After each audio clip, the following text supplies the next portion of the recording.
Шампионот и освојувачот на Купот на Македонија од предквалификациите се врати со негативен резултат, без победа и со 22 примени гола. Тоа е факт.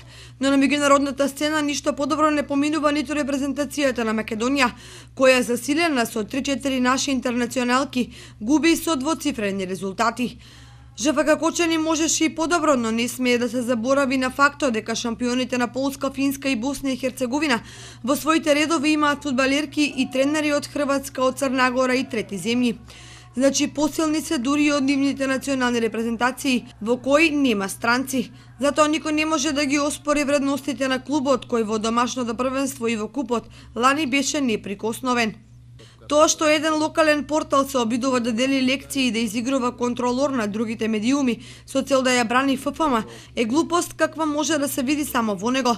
Можеби спортските работници од Кочани, а не ФФМ се виновни што лани од лигата се откажаа две екипи или што само во женскиот фудбал кај нас може во едно првенство да се формира нова екипа, истата да биде шампион и веднаш потоа да ја снема. Но од квази новинари во оваа земја нема спас, па хаосот од интелектуален, правописен, литературен и морален аспект се дезориентира и понатаму.